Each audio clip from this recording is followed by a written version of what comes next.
What's going on, my YouTube family? Welcome back, everybody. I'm that wood guy. Here we are down in the wood shop, and I thought it was time to finally explain my table saw accident that happened to me back in December. There's been a lot of questions and comments and concerns, in which I'm greatly appreciative of you guys wondering how I have been doing, how my hand's been healing, what happened. So now everybody can see that I am not in a brace or a splint or a cast of any sort anymore.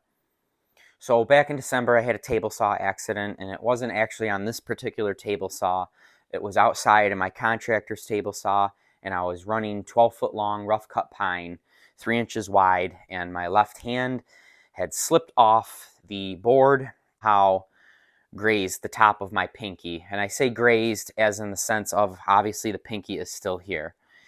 But grazed also in the sense that I cut it down to the bone and cut tendons. I had to have surgery done, and now I'm finally on the healing mend. And through over 6 appointments of physical therapy, which has been a tremendous help. Guys, I am so thankful for my local medical field, my orthopedic surgeon that did my finger, my physical therapist, treating me, being able to give me my motion back on my pinky.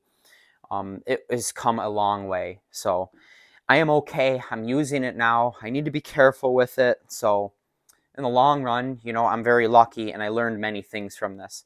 I see a lot of people commenting saying, like, I should invest into a saw stop. And I think they're a great tool. I think it's a great idea that, this machine can, save you from a life tragic accident. But I kind of also feel like they're almost like an excuse where now it's just being completely open to have an accident and you don't have to worry about it because you have the saw to stop things. It's kind of a misleading tool for just common practices of safety and things that you should just always be aware of constantly throughout running a table saw. And that's with any tool actually in general.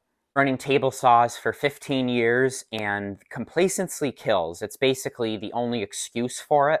I was going too fast, and that's the only reason my hand slipped off. And, I cut my finger. So I'm very aware of how to be safe on all my tools and all my power tools. I practice very, very common safe protocol.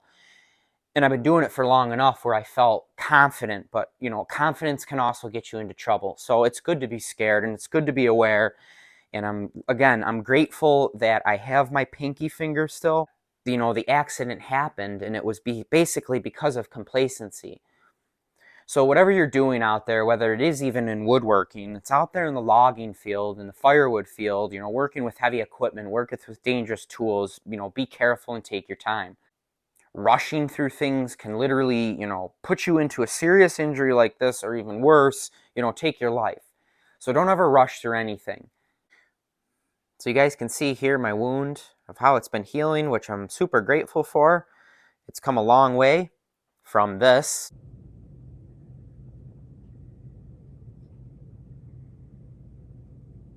So, guys, to sum things up, like I said, I'm grateful to be able to still have my finger and learn through these kind of things. And I hope you can use my accidents for learning in your own, and also maybe, reminding you yourself, even with experience, to take your time.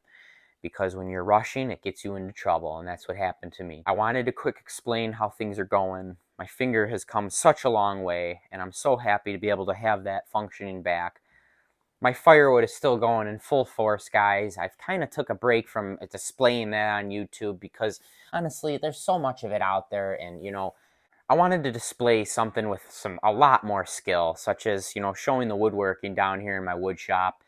And I have a lot more firewood videos coming in the future, my friends. So all my firewood followers who are still here following me through my woodworking adventures, I greatly appreciate that. And all my woodworking people who are coming now into the channel that don't know maybe about me doing firewood, I've been doing that for a very long, long time, for 15 years as well. And that's what grew this wood shop. So in the background, that is going, and now the wood shop is more on YouTube, opposed to it used to be the other way around. If you have more comments and concerns, make sure you drop them down and let me know, guys. I thank you so much for all your concerns and all the questions. Thank you guys for all the new faces.